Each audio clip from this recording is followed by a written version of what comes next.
Hi friends, कसे आहात सगळे? मी आहे जयश्री आणि माय एक्झाम्स या यूट्यूब चॅनलवर तुमचं पुन्हा एकदा खूप खूप मनापासून स्वागत. तर फ्रेंड्स, आज आपण इतिहास विषयातील परकीय व्यापारी कंपन्यांबद्दल माहिती जाणून घेणार आहोत. त्याआधी जर चॅनलवर नवीन असाल आणि चॅनलला सबस्क्राईब केलं नसेल तर माय एक्झाम्स या यूट्यूब चॅनलला नक्की सबस्क्राईब करा. चला तर मग वळूयात आपल्याच्या विषयाकडे. तर परकीय व्यापारी कंपन्या. तर भारत व अतिपूर्वेकडील राष्ट्रांबरोबर व्यापार करण्यासाठी काही युरोपीय राष्ट्रांनी व्यापारी कंपन्यांना अधिकृतपणे परवानगी दिली.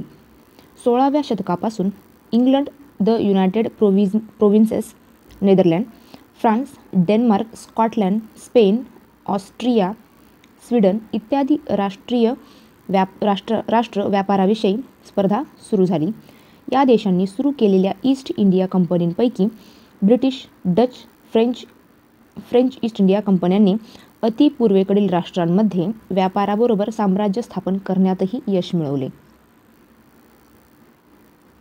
16व्या व 17व्या शतकात काही ख्रिस्ती धर्मप्रसारक व व्यापाऱ्यांनी पूर्वेकडील देशांचा प्रवास केला होता. तथापि वास्को द गामाने 1498 मध्ये आफ्रिकेला वळसा घालून पूर्वेकडील राष्ट्रांकडे येण्यासाठी शोधलेला नवीन मार्ग जागतिक इतिहासाच्या दृष्टीने क्रांतिकारक ठरला. या माहितीमुळे पूर्वेकडील अप्रगत देशांमध्ये नैसर्गिक साधनसामग्रीचा जास्तीत जास्त फायदा उठवण्यासाठी युरोपीय राष्ट्रात स्पर्धा सुरू झाली. दळणवळणाच्या साधनांतील सुधारणा व ख्रिस्ती धर्माचा प्रसार ही कारणेही युरोपीय राष्ट्रांना अतिपूर्वेकडील देशांकडे आकर्षित करण्यास प्रेरक ठरली. त्याचबरोबर त्या देशातील कंपन्यांच्या भागधारकांनी जमविलेले भांडवल व काही कंपन्यांना शासकीय संस्थेकडून मिळालेले आर्थिक सहाय्य यामुळे या कंपन्यांना आर्थिक स्थिरता लाभली.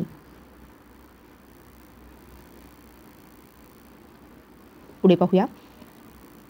तर प्रथम पाहूया पोर्तुगीज कंपनी.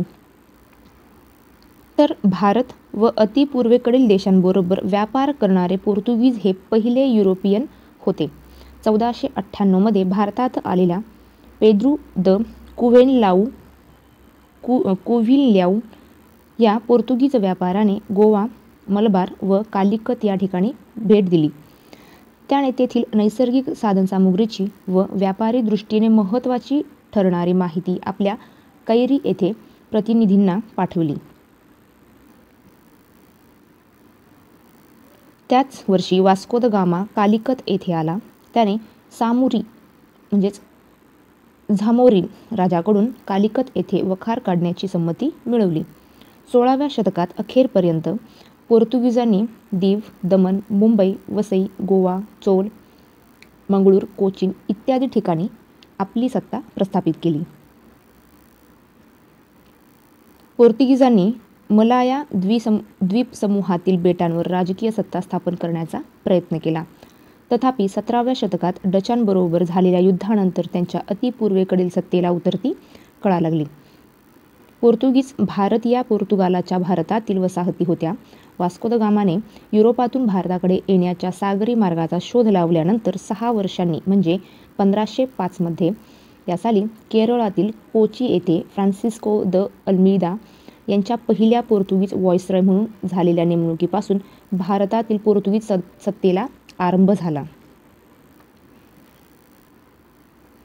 1510 साली पोर्तुगीज भारताचे मुख्य ठाणे गोव्यात हलवण्यात आले. 1752 सालापर्यंत आफ्रिका खंडाच्या दक्षिणेपासून आग्नेय आशियापर्यंत अशा हिंदी महासागरातील सर्व पोर्तुगीज वसाहतींना पोर्तुगीज भारत असे उल्लेखले जाई. 1752 साली मोझंबिकास अलग करून स्वतंत्र वसाहतीचा दर्जा देण्यात आला. 1844 साली पोर्तुगीज भारताच्या शासनाने मकाव, सोलोर व तिमोर येथील वसाहतींना प्रशासकीय कक्षेतून वगळल्यानंतर पोर्तुगीज भारताची व्याप्ती गोवा व मलबारपुरतीच सीमित राहिली. पुढे पाहूया. 1954 साली दादर व नगर हवेली भारतीय प्रजासत्ताकाने पोर्तुगीज भारताच्या ताब्यातून मिळवला. तर डिसेंबर 1961 मध्ये गोवा, दीव, दमण या अखेरच्या 3 वसाहतीही ताब्यात घेतल्या. पोर्तुगीज भारताच्या वसाहती भारतीय प्रजासत्ताक प्रजासत्ताकात सामील झाल्या, तरीही या सामिलीनीकरणात पोर्तुगीज शासनाची मान्यता 1975 साली मिळाली.